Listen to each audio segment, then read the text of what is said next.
Bismillahirrahmanirrahim. Assalamualaikum warahmatullahi wabarakatuh. Alhamdulillahirabbil alamin. Allahumma shalli ala Muhammad wa ala ali Muhammad. Apa kabar teman-teman semuanya? Bertemu lagi dengan saya di channel Mahkota Atib. Ya seperti biasa ya, saya tetap mendoakan ya, buat teman-teman semuanya, buat kita semua lah ya. Intinya itu adalah kita tetap berharap kepada Allah, semoga Allah itu selalu berikan kita kesehatan, kemudian rezeki, hidup barokah, hidup berlimpah ya. Sekarang setiap orang itu kan pinginnya itu hidup bahagia. Nah buat teman-teman saat ini yang sedang lagi berjuang untuk melunasin hutang, saya tetap kasih support, kasih semangat bahwa apapun masalah yang kita hadapin, selagi kita ke Allah pasti ada jalan. Pasti teman-teman semuanya, nggak mungkin enggak. Kenapa? Karena Allah yang berjanji, siapa yang meminta kepadaku maka akan kuberi. Maka minta kepada Allah. Tapi selalu saya katakan sabar, itu kunci paling utama. Anda kalau minta mengamalkan apapun tapi nggak sabar, ini kurang powerful. Kenapa? Karena di sana banyak proses yang harus kita lalui. Artinya kehidupan ini kan bukan punya kita ya, itu milik Allah. Kita ini hanya berusaha, kita mengangkat tangan berdoa, nggak putus asa gitu. Hingga nanti pada akhirnya itu Allah yang menentukan, Allah yang memberikan kapan solusi, kapan doa kita terkabul. Nah, tanda coba cek hati kita ya. Tanda orang yang yakin, termasuk cek hati kita, apakah kita yakin atau enggak dengan janji Allah, itu bisa kita pahami sendiri diri kita. Itu tandanya adalah kita ketika berdoa, beramal, beribadah itu tidak memikirkan kapan doa terkabul, tapi kita lebih meyakini bahwa Allah itu memang maha mengabulkan. Perkara waktu saja kita yang nggak tahu. Intinya kita meyakini saja. Anda fokusnya jangan pada kapan Allah mengabulkan, apa iya ya, dari mana ya, jangan. Nah, salah satu tanda orang yang yakin itu kita itu hanya meyakinin. Kita nggak bisa menerka cara Allah menolong seperti apa, hutang kita lunas seperti apa. Kita nggak bisa, teman-teman. Nggak bisa, asli nggak bisa. Dan itu perjalanan yang saya laluin ya dulu ketika saya Riyadhah itu saya gitu, selalu berharap ya, berharap keajaiban, berharap pertolongan, berharap doa terkabul. Ya pastinya semua orang berharap pada doa terkabul, keajaiban. Tapi jangan ke sana berpikirnya. Kalau Anda fokusnya ke sana, ini selalu saya bilang, kalau Anda fokusnya pada keajaiban, kapan doa terkabul, ini yang membuat Anda akan stres, ini yang membuat Anda itu akan putus asa, akhirnya nggak yakin. Nah, fokus kita tuh nikmatin saja, yakini saja dalam hati bahwa yang kita lakukan, ibadah yang kita lakukan, amalan yang kita lakukan, insya Allah akan diijabah sama Allah. Bahwa Allah itu maha mengabulkan, nggak mungkin ya Allah itu bohong. Nah itu teman-teman semua, kuncinya itu. Terus saja berdoa, terus saja meminta kepada Allah. Dan Allah juga tahu kita sedang lelah, capek gitu ya. Itu artinya bukan Allah nggak mau mengabulkan, tidak. Percaya teman-teman, enggak. Allah itu jauh lebih ngerti keadaan diri kita, hati kita. Banyak yang kita lihat, seperti saya lah contohnya. Dulu saya ibadah itu sampai overdosis saya bilangnya. Amalan itu banyak, ekstrim segala macam. Tapi ternyata di sana keikhlasan hati saya itu kurang. Saya merasa begitu. Saya ibadah itu fokusnya supaya dapat keajaiban, supaya pokoknya bla bla lah, fokusnya ke situ. Nah ternyata setelah saya pelajarin bukan itu. Belajarlah, latihlah rasa ini untuk bagaimana ketika kita beribadah itu ikhlas karena Allah. Tetapnya, gini teman-teman semuanya, tetap kita berharap pada keajaiban, berharap pertolongan Allah. Tapi itu tadi saya katakan, Anda nggak usah terlalu mencampurin yang bukan urusan kita. Artinya apa? Urusan Allah itu kan ya keajaiban, petunjuk, solusi itu urusan Allah. Urusan kita yang meminta. Kalau kita sudah meminta kepada Allah, sudah lepaskan ke Allah. Nah memang nggak semudah membalikkan telapak tangan ya. Prosesnya itu panjang supaya kita yakin, sabar itu. Saya juga sendiri bukan terus merasa sudah yakin, sudah tidak. Terus sampai saat ini itu saya belajar untuk yakin, sabar, ridho dan seterusnya. Itu teman-teman semua. Nah, baik teman-teman semuanya. Banyak yang WA ke saya ya. Karena memang stresnya mereka menghadapi hutang ini.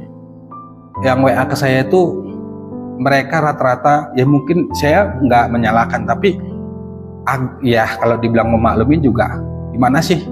Artinya gini, karena kepenatan dia, sudah lelahnya dia terbebani karena hutang, sampai-sampai dia WA begini. Contohnya saja, sebenarnya ini banyak ya, ada yang WA ke saya nggak tahu namanya dan saya nggak tahu dari mana, tapi yang sering WA ke saya kan banyak. Contohnya begini, dia bilang begini ke saya, Pak, saya punya hutang 250 juta di bank untuk usaha. Dulu maju, sekarang usaha saya itu bangkrut, akhirnya tutup semuanya. Sampai saat ini nggak lunas-lunas, saya sudah capek, Pak. Saya lelah, nggak ngerti lagi harus bagaimana. Saya beramal sudah, doa sudah, berzikir sudah, bahkan dia bilang sampai menemuin ya orang pintar lah, atau bahasa kerennya sekarang dukun sudah, tapi nggak selesai-selesai juga. Saya bingung Pak harus melakukan apa. Saya bilang tetap, saya jawab itu begini, yang menentukan itu adalah Allah, bukan kita. Tugas kita tuh hanya ikhtiar, berdoa, kemudian selebihnya pada Allah. Terus dia balas saya lagi, saya ada cara Pak, dan saya minta pendapat, kira-kira bagaimana? Apa itu? Saya tanya. Dia bilang begini, saya Pak ada rumah, yang rumah itu sudah nggak saya pakai lagi, saya jual pun nggak laku-laku, sudah saya tawarkan sudah beberapa tahun ini nggak laku-laku. Jadi saya punya pemikiran tuh, gimana kalau rumah itu saya gadaikan, saya pinjam ke bank dengan harga hutang saya lah 250 juta. Itu setelah itu udah uangnya itu saya bayarkan ke hutang-hutang saya ke yang lain, rumah saya biarlah disita pihak bank. Ini kira-kira diperbolehkan atau enggak Pak? Gimana kira-kira menurut Bapak? Itu nanya ke saya. Artinya dia mau menggadaikan rumahnya ke bank gitu ya, sebagai jaminan tuh rumah dia gadaikan ke bank, kemudian uangnya itu dia ambil, yang uang pinjam itu tadi mau dia lunaskan ke hutang-hutang yang dia ada sangkutannya lah gitu. Nah dia nggak bayar lagi tuh, dia relakan aja itu hutangnya, rumahnya itu diambil sama pihak bank. Ya mudah-mudahan teman-teman ngerti ya. Ya kalau menurut saya menggunakan cara seperti itu ya trik licik gitu ya. Artinya ya kita tetap punya hutang di situ. Hutang ini kan urusannya bukan di dunia saja, di akhirat nanti yang lebih parah itu kan. Tapi oke lah, saya memahami bahwa kenapa banyak orang yang mencari cara, bahkan menggunakan cara-cara yang ekstrim, bahkan mau sampai pernah bertanya saya ke pesugihan gitu ya, kemudian wah banyak hal lah. Tapi kalau menurut dari yang bertanya ke saya itu tentang dia yang mau menggadaikan rumahnya itu menurut saya caranya cara licik. Artinya dia utang, dia relakan ke bank karena rumahnya nggak laku-laku dijual, dia jadikan jaminan, kemudian uang itu dia bayar, dan itu rumahnya itu dibiarkan disita oleh pihak bank.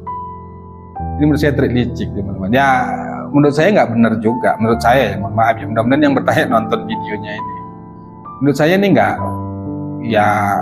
dibenarkan sih. Artinya kita juga tetap punya hutang. Oke lah hutangnya ini yang satu selesai dilunaskan dengan harga rumah tadi kita pinjam, tapi kan di hutang itu kan kita belum selesai juga.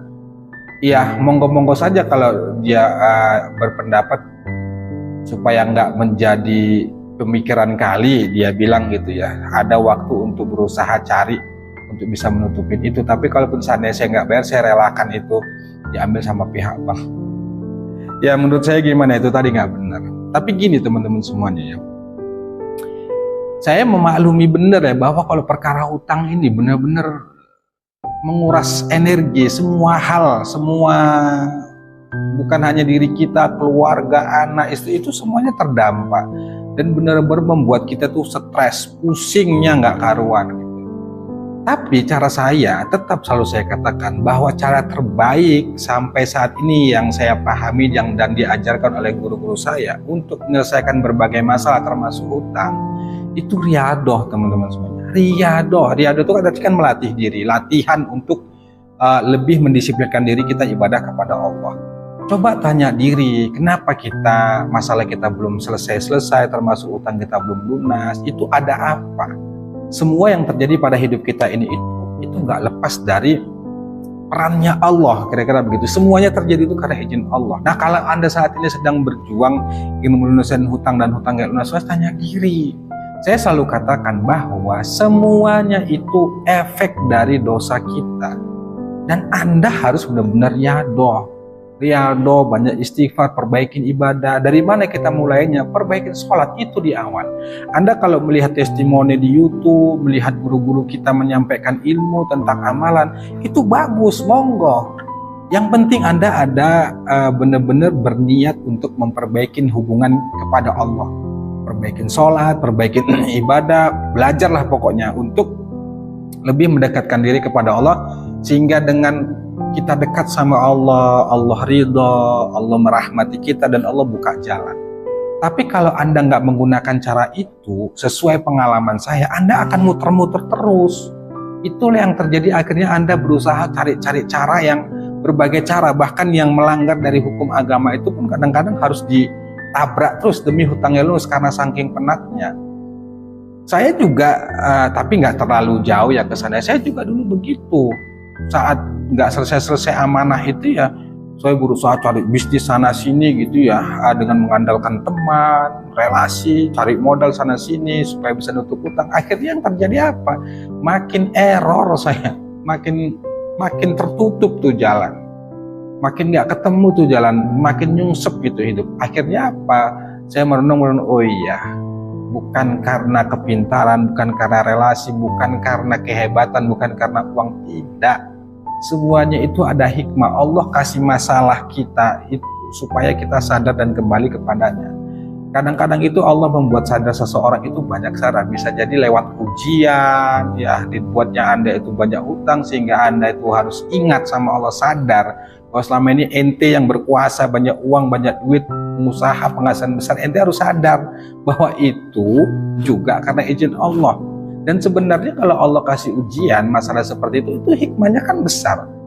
Hikmahnya besar itu apa? Supaya diri kita ini dirubah sama Allah. Allah sayang sama kita, diselamatkan kita. Untuk apa kita di dunia itu bahagia, banyak uang sekarang, tapi di akhirat itu celaka? Kan pastinya kita akan kehidupan yang lebih abadi itu kan ada di akhirat nanti. Jadi selamatkan sama Allah. Caranya begitu. Nah, oleh karena itu teman-teman semuanya, nggak ada cara lain, harus riyadhah Anda. Saya sudah selalu sebutkan di video-video YouTube saya ya, bahwa kalau Anda bingung dalam riyadhah, monggo daftar kelas online di Mahkota Hati. Di sana ada panduan riyadhah yang Anda bisa kerjakan tersusun rapi. Kapan waktunya zikir, kapan waktu baca sholawat, kapan baca usul, kita tata semuanya. Tapi kalau enggak juga nggak apa-apa. Anda mau belajar, yang penting Anda itu, saya selalu menyarankan, yang penting Anda perkuat tauhid, Anda perbaikin hubungan kepada Allah. Saya selalu mengajak begitu. Bahasanya itu begini loh. Bahasa saya yang mudah gitu, kira-kira ente Allah nih, kira-kira gitu bahasa yang mudah. Ente tuh nggak bisa nyelesain masalah aku, sini datang padaku, aku bisa menyelesaikan masalahmu. Kira-kira begitu simpelnya. Nah, kalau saat ini Anda merasa sulit sekali untuk keluar dari masalah itu, datang ke Allah. Datang ke Allah. Saya bilang solusinya itu bukan di luar teman-teman, di dalam diri kita. Perbaikin diri kita. Iya Pak, tapi kan hutang diburu, harus dibayar. Iya, saya paham harus dibayar. Terus kalau nggak ada uang, ente mau kemana? Berusaha, ente sudah berusaha cari uang sana sini belum ketemu, terus ente mau protes kemana? Mau lari kemana? Lari kemanapun ente tetap itu ya hutang. Nah, caranya bagaimana? Ya udah ke Allah aja dulu. Kita nggak bisa memaksa pikiran kita itu harus sesuai dengan keinginan kita, nggak bisa. Mau kita seperti ini seperti itu, ente pikir gampang bos? Ada Allah, silakan mau berencana. Pingin begini. Ingat, Allah juga punya rencana. Dan rencana Allah itu jauh lebih keren, jauh lebih baik daripada rencana kita. Itu teman-teman semua. Jadi, menurut saya, sampai sehari ini tetap saya sarankan perbaikin hubungan ke Allah. Kembali ke Allah. Pelan-pelan. Kalau kita kuat ke Allah, hubungan ibadah kita kuat, pasti Allah kuatkan. Meski kita ditekan, dicaci maki, pasti Allah kasih kekuatan. Dan percayalah, pasti Allah tolong. Itu teman-teman semua. Jadi menurut saya ya, yang Bapak yang bertanya itu ya itu menurut saya cara licik sih. Cara licik juga sih. Ya menurut saya, mohon maaf kalau berbeda gitu. Itu menurut saya kurang tepat. Ya saya sampai saat ini tetap itu cara terbaik itu ya riyadhah. Kembali ke Allah, melatih ibadah. Insya Allah keajaiban itu pasti. Cuma ya itu tadi, prosesnya itu nggak semudah kita membalikan telapak tangan. Banyak hal-hal yang harus kita lalui. Itu teman-teman semuanya. Semoga bermanfaat ya. Wallahu a'lam bishawab. Wassalamualaikum warahmatullahi wabarakatuh.